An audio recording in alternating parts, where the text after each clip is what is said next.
A century later, any black landowners that remained were forced to leave. Under the policy of apartheid, the only blacks who were allowed to live here were workers on the white men's farms or in the white men's mines.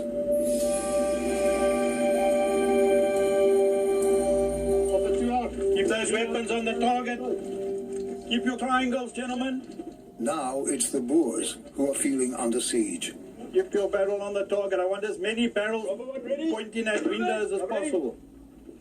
When a farm attack's reported, armed civilians often arrive long before police. Clear. Windows left. Everyone ready? I haven't heard anybody shout if there's somebody in that house. Have we got a victim there?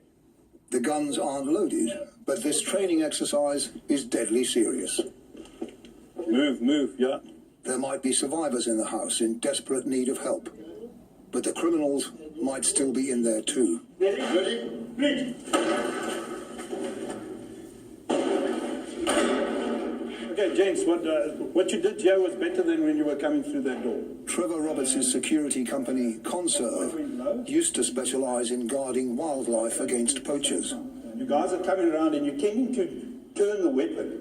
Now, deterring and responding to violent robberies on isolated farms is his company's core business. As little of your body being shown as possible.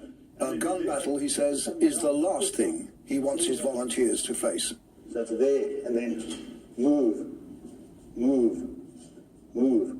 The ideal situation is to rather get the perpetrators out of the house and into the fields. So you'd rather scare them away? Rather scare them away and run, and our objective is to save a life, and that would be the victim. An hour's drive southwest of Muldersdrift, on the maize fields around Fochville, on May the 13th this year, nobody was scared away, and nobody's life was saved.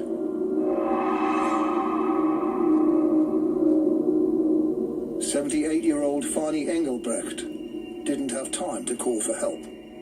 When Fani and his wife Colleen didn't show up for Mother's Day lunch, his son Johan strolled 300 meters up the track to his parents' house to investigate. When I came here, my dad's vehicle was standing here, like he was already back from church, nothing unusual. And I went into the house. As I entered into the hall here, there was a lot of blood lying on the floor here.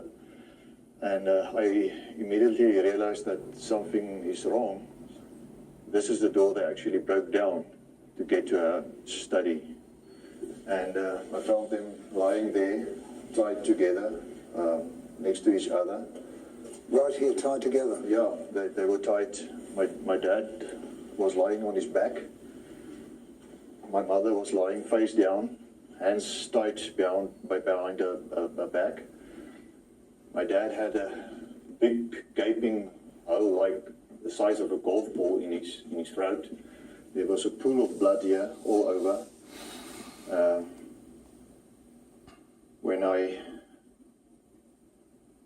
When I touched him, he was cold already.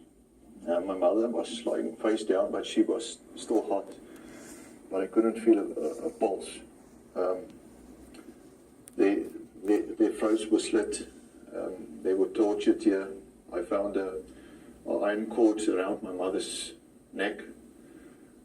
She was obviously, they tortured her. And yeah. Why do you think they would have done that? I think they wanted the keys for the safes. They wanted the keys for the vehicles, you know, and they tortured them to get that information out of them. And then they killed them anyway? And then they killed them, yeah, when they're done.